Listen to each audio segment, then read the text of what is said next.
হ্যাঁ, নরমালি যেটা হচ্ছে যে এতদিন যেটা হচ্ছে যে ডের ম্যাচে কিছু আগে যদি আপনি ফিল্ডিং করেন তো কিছু অ্যাডভান্টেজ থাকে। তো বা এটা আমার কাছে সারপ্রাইজিং ছিল। তো আলহামদুলিল্লাহ যে আমরা আসলে ওই যে সুযোগটা পেয়েছি ওটা আমার ছেলেরা খুব ভালো এটাকে কাজে লাগিয়েছে। হ্যাঁ, আজকে ডেফিনিটলি জানেন যে ও ৫টা উইকেট পেয়েছে। তো যেটা রেগুলারই আসলে ভালো বোলিং করছে। আজকে কিছু উইকেটের হেল্প ছিল। তারপরে ওর যে অ্যাবিলিটি আছে আসলে এই কন্ডিশনে ওর জন্য খুব ভালো ম্যাচ আপ ছিল। হ্যাঁ, নিশ্চয়ই যেটা যে ওর ব্যাটিং অর্ডারটা একটু শাফলিং ছিল। টিমের আসলে প্রয়োজনে মনে হচ্ছিল যে আমরা ওকে কোথায় ব্যবহার করতে পারি। তো ওইভাবে আমরা আসলে চিন্তা করছি আপনি শুধু এই বছরেরটা চিন্তা করবেন না।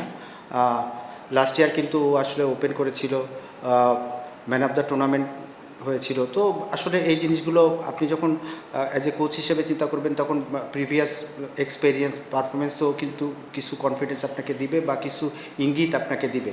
তো এইগুলোর পরে আমাদের আসলে ট্রাস্ট ছিল। তো এখনও আমরা চিন্তা করছি আমাদের উপরের দিকে আসলে কিভাবে সেট করা যায়। জানেন যে আসলে অনেকগুলো ম্যাচ হয়ে গিয়েছে, তারপরে আমরা এখন আমার কাছে মনে হচ্ছে যে একটা স্ট্যাবেল ব্যালেন্স ব্যাটিং পজিশন আমরা পেয়েছি। জানেন যে এতগুলো ম্যাচ হলে ন্যাচারালি যে উইকেটের পরিচর্যাটা ওইভাবে হয় না। তো আসলে ইটস এ ডিফিকাল্ট, চ্যালেঞ্জিং হয়ে যাচ্ছে। তার সাথে সাথে দেখেন যে কন্ডিশন যে অবস্থা, এখানে আমার কাছে মনে হয় যে এটা ব্যাটসম্যানদের জন্য আস্তে আস্তে খুবই চ্যালেঞ্জিং হয়ে যাবে। তো এটার মধ্যে থেকেই খেলতে হবে। এখনও স্টিল আপনারা জানেন যে আফগানিস্তানের সিরিজ আছে, এ চলে যাবে, ও আসবে পাকিস্তান থেকে। তো এটা আসলে আমরা আগে থেকেই জানি। এখন যদি আমি বলি যে এরকম হয়ে যাচ্ছে, চলে যাবে না কেন, কেন আমরা এগুলো আগে থেকেই জানি। তো ওইভাবে আমরা আসলে করার চেষ্টা করছি যে কে চলে যাবে, ওর রিপ্লেস কে হবে। কিন্তু এটার মানে ইটস এ ডিফিকাল্ট, খুবই চ্যালেঞ্জিং। জানেন যে অনেকগুলো টি-20 সিরিজ একসাথে হচ্ছে। তো ওইটার মধ্যেই আসলে আমাদের করতে হবে।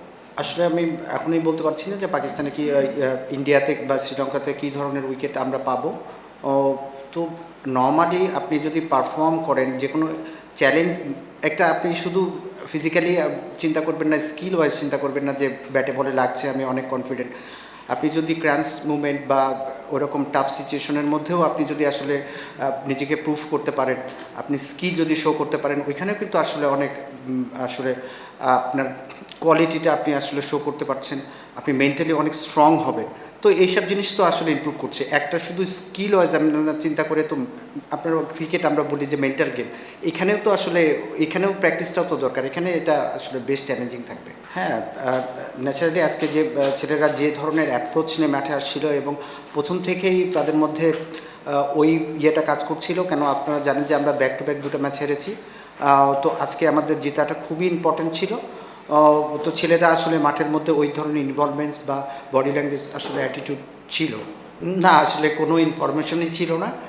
আমি যখন 4-এ ব্যাটিং করেছি তখনও আসলে ওই ইনফরমেশন আমাকে দেওয়া হয় নাই, বা এখন ও ওপেনিংয়ে নামছে এটাও আসলে টিম তখন মনে হয়েছিল যে আমার কাছে ইমনকে 4-এ খেলাইলে, কেন আপনারা জানেন যে মঈন আলী আসছেন। তো আমার জন্য মনে হচ্ছে যে মিডল অর্ডারে আমার এখন যে ফরেন প্লেয়ার আছে এটা বেশ ভালো। কেন ওমর জায় আছে, নিচে হ্যারি আছে, ব্রুকস আছে, ইথান ব্রুকস আছে। তো আমার কাছে মনে হচ্ছে যে ইমনের জায়গায় এখন আমরা যদি ইউজ করি তাহলে আমার কাছে ভালো হবে। কেন ও এখন ভালো ফর্মে আছে, ও যত বেশি খেলবে আমাদের জন্য তত বেশি লাভ। হ্যাঁ, আসলে আমার কাছে মনে হয় যে আমরা লাকি যে এমন একটা ব্যাটসম্যান যে নর্মালি ওপেনাররা যেটা হয় যে পাওয়ার প্লেটা সার্কেলটা ইউজ করে, তারপরে যখন খেলাটা বড় হয়ে যায়, ওপেন হয়ে যায়, তখন দেখা যায় যে ওই প্যাটার্নে ব্যাটিং করলে অনেকে সাকসেস হয় না। কেন ওই সময় স্ট্রাইক রোড করতে হয়, খেলাটা ক্যালকুলেটিভ রিস্ক নিতে হয়, খেলাটার প্যাটার্নটা আসলে আলাদা হয়ে যায়।